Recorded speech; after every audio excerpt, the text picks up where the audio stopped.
there's like money and prizes on the line, but if you're liking what you do, then there is no losing. That's really good advice, and also nice to hear that people have. Claire, welcome to Social Shifters Spilling Their Tea. You are the social shifter spilling your tea today. We are social shifters asking you to spill your tea. And what we are spilling the tea around is our Global Innovation Challenge. And it's important to have you here because you were one of our winners, our Canada winner for last year. So thank you so much for joining us. Yeah, thanks for having me. So we're going to dive straight into the spilling of the tea. And the first bit of spilling we're going to be doing is, a question we have for you around what made you and your team decide to enter the Global Innovation Challenge last year. Yeah, I feel like the link got passed along to us at some point through a connection or through our network. And we had entered a handful of pitch type competitions before entering GIC. But definitely the thing that stood out about GIC was just like how aligned it was with what we were hoping to do.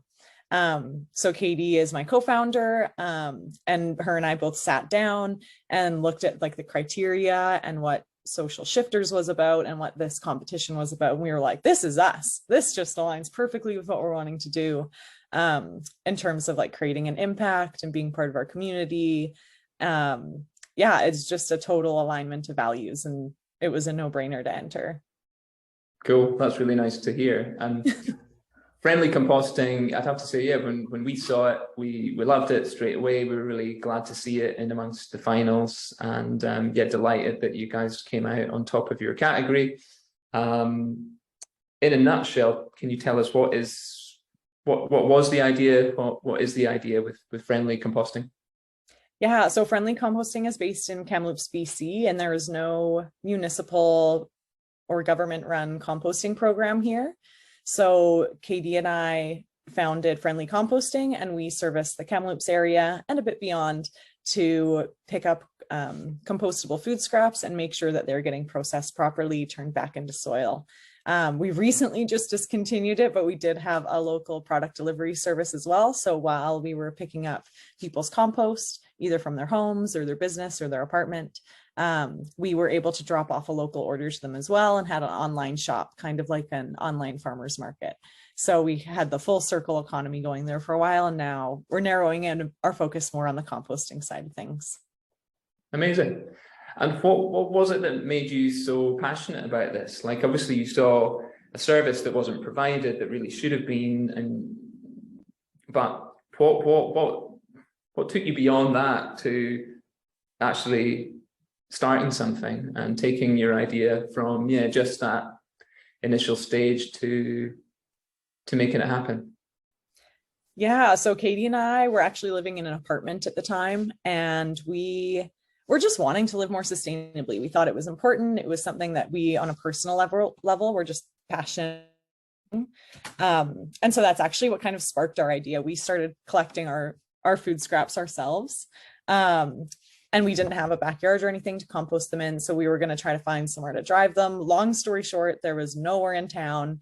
So this service that we wanted to have for ourselves and that we were passionate about just through sustainability and environmental reasons didn't exist. And there was a spark moment where we were like, there's no solution here at all, even if we're like motivated to drive it somewhere. So that's definitely what sparked the idea. And then Katie was gung-ho about just getting it off the ground right away. We told some of our friends to start just to see what it would look like and how it would kind of shape up as a business. And it kind of just like slowly snowballed from there. So yeah, it was kind of just a moment of, we really want this service, and there's got to be more people in our community who feel the same way and would use the service if it was available. And I'm sure, well, I'm not sure, but I guess that you didn't really know a great deal about the composting process other than that you collect it and sit it somewhere and it decomposes. But how the hell did you begin to understand that? There must have been a lot of barriers initially, just in the technicalities of the whole thing. Yeah, we really just started and trusted that we would figure out along the way, even from logistics. Like before we even got to learning how to compost, I think I drove around, Katie and I both, just with like bins of compost in our car for, I don't know, maybe 2 weeks. And I still had a job, and I was like going to my job with compost bins in the back. And we were just trying to find a place to bring them. So luckily we had a mentor take us under her wing, and she provided some land for us to compost on. But her one thing, she was like, I love what you guys want to do. I want to be part of your story. I'll help in any way that I can to like help you navigate this entrepreneurial journey. And the one thing she said was that she didn't have time to compost. She's like, I don't know how to compost. I don't know how to learn how to compost. So that is up to you too. And so as soon as we got a piece of land and had a place to compost, we went to Google. And we have like this vivid memory of Katie and I in a car, and we just picked up like 400 used compost bins, and they're in the back of the car, and I'm like sitting in the passenger seat with my laptop Googling, how do you compost? And like reading it out loud to Katie as she drives, so we could try to problem solve. So definitely leaned on some technology. Glad Google exists for us. And then our mentor who provided us land, Jill Watts, she also connected us with a couple expert composters. And we found a couple in the community too. So we were able to get some advice from people who had been composting for a long time and knew much, much more than we did. So definitely had a lot of help in that area, but it was a lot of learning. Yeah, I'm hearing some really important pieces of advice in that you reached out to people around you in your local community to see if you could get some expert advice, because you had a sort of knowledge gap to plug. You found a mentor by the sounds of things with land, which is excellent, but a mentor I'm sure was key, and Google was a friend. There are other search engines available. I have to make that clear. But the mentoring component, can you tell us how important was having a mentor at that super early stage? Yeah, so Jill was definitely our first mentor. So she worked kind of like, she has a farm and had worked kind of in the agricultural business side of things for a long time. She actually teaches up at the university. So she, for a living, helps students kind of get their farming businesses off the ground. So she was super, super great at just helping us work through our idea. And she was a sounding board. She helped us look at our business plan. Not that there was much of one, helped shape that and got us asking the right questions. So that was really huge that way. But I mean, apart from Jill, I would say there's been a lot of mentorship in our entrepreneurial journey. So kind of whenever there's like a new barrier, sometimes you need a new mentor who like has expertise in that area, or even just somebody who's really well connected and wants to help you. So when you do have a barrier, and maybe your direct mentor doesn't have an answer, but then they connect you to somebody who wants to help too. So definitely a lot of mentorship on the business side, on the composting side, marketing, everything, like every single piece of our business, at some point a mentor has stepped in and been a sounding board or provided guidance or connected us with somebody who could help. Yeah, I cannot preach enough how big mentorship was for us, and personally as well, having somebody to talk to as you're trying to navigate entrepreneurship and navigate a new business idea. Just having people around who are maybe a bit more experienced than you do goes a really long way. Yeah, that's, I mean, essentially an extended team, for lack of a better word. And I think, to your credit and your co-founder's credit, you went out and sought that help. You recognized that there were gaps in skills and experience, and you went out and asked the question of other people. And I think that's a common trait of kind of successful social entrepreneurs or people who have got things up and running and off the ground is a tendency to just go and do and learn as you go and ask for help continually. Does that ring true for you? Yeah, absolutely. There's never an answer that's right forever. Even just, I guess we've been operating for about 2.5, approaching 3 years now. And even just looking at where we started, there's just been so much change in the business and how we operate or how we've structured things. And so even when you kind of like get off the ground and things are rolling, then you're kind of always going back to the drawing board and refining things or changing things and looping people into that process along the way. Our internal team is heavily involved in that process as well. We have a tight-knit group that we're constantly bouncing ideas off of and wanting to hear their ideas, because people see things through a different lens and have different backgrounds. And if you can pull from all of those people are your best resources. So if you can pull from the people around you who are wanting to contribute to what you're doing, then yeah, you've got a lot in your back pocket with that. Yeah, absolutely. Awesome. Lots of good advice here for others who might be at an earlier stage to where you guys are now. Our next tea spilling is one thing that made your team's application stand out from the crowd last year. Now, it's probably easier for me to answer, but if you had to guess, what do you think? What do you think helped you guys to, I guess, get noticed? Because you really need to get noticed and score highly in the Global Innovation Challenge to get into the finals in the first place, and then you've got to pitch well in those finals. But in the application phase, what is it that you think might have helped you to stand out? Well, I would love to hear your feedback on this now that you mention it. Top secret. Top secret. Yeah. One thing that made our application stand out, I think, well, a couple of things. I think that we had a pretty good idea of what our story was. And I think that has helped multiple pitch competitions, and especially GIC, just our story of how we got started and took action to our idea. And I think really being authentic to that story and just not sugarcoating it or anything like that, but being authentic about your story and how you started and where you are. I think learning to tell your story is a big one. And then we really we knew that GIC was focused on impact, which was one of the things that drew us to the competition in the first place, because it was something that within our business, we put a lot of emphasis on. And so we had a pretty good grasp of what our impact was and how to communicate it to anybody, to customers, to judges of pitch competitions, whatever it was. So understanding our impact, I think, went a long way. We were able to communicate it and put numbers to it and demonstrate what it is versus maybe what it could be. And I think that went a long way, just ensuring that our application was aligned with what the values were of the competition. I think they're two excellent points, and I would agree. Authenticity definitely counted and counts in your favor. I think once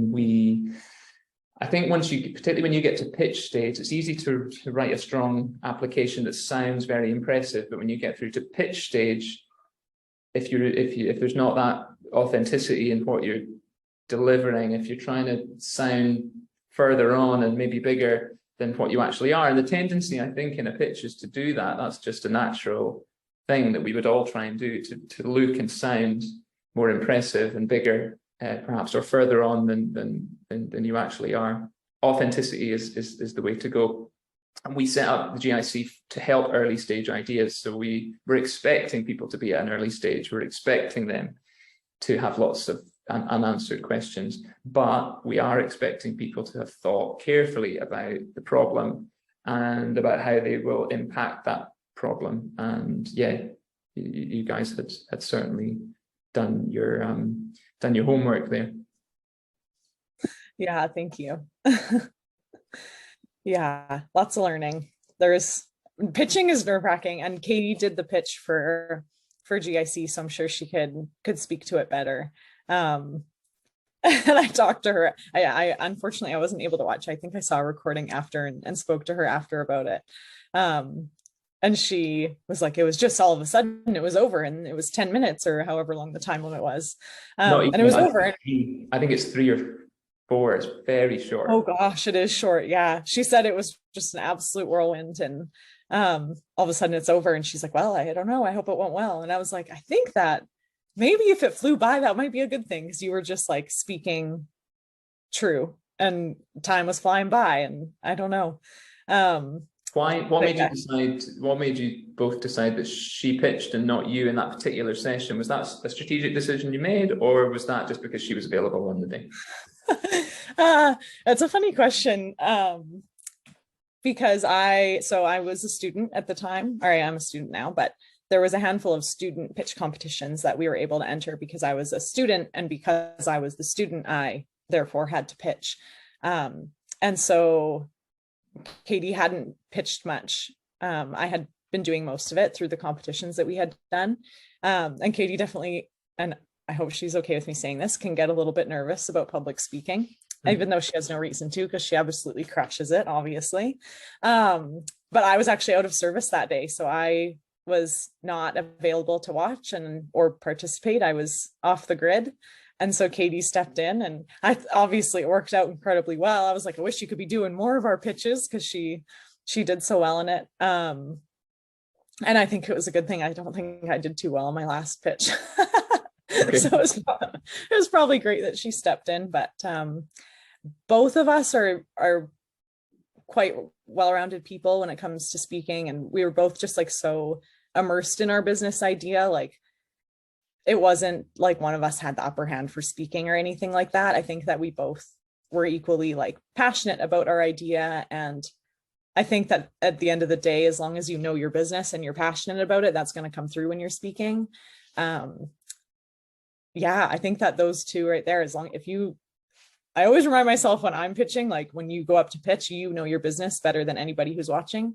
And I think if you remind yourself of that and you're confident, about your idea and about what your business is, and you're passionate about it, it's going to come through. And I just have no doubt that's what happened in Katie's pitch. She's incredibly passionate and well-spoken, and she knows the business better than anybody. So I think that naturally comes through when you're speaking.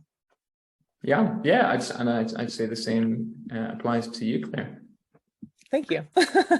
Lots of good tips in here for this year's participants, which leaves me with the final bit of tea to spill. There's been lots of advice in this short conversation for this year's participants, but would you have one top tip for this year's teams to improve the chances of success?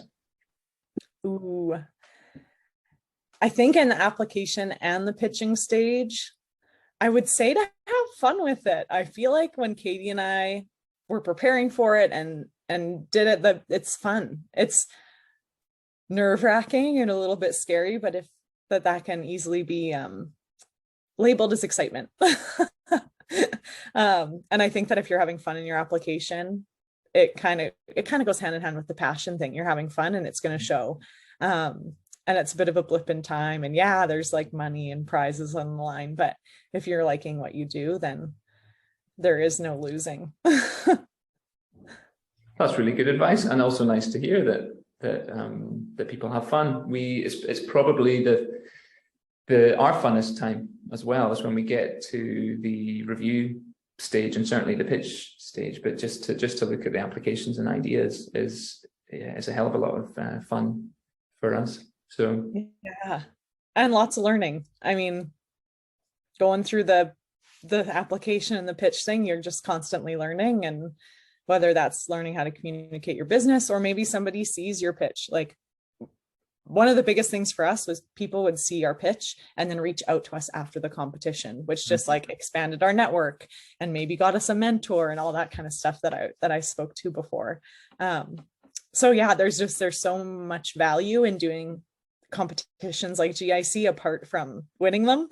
And I think that's really underrated when people are like, oh, maybe I don't have time, or maybe I don't think I'm going to win. I'm like, but there's just so much value apart from that top prize that can be found in the competitions.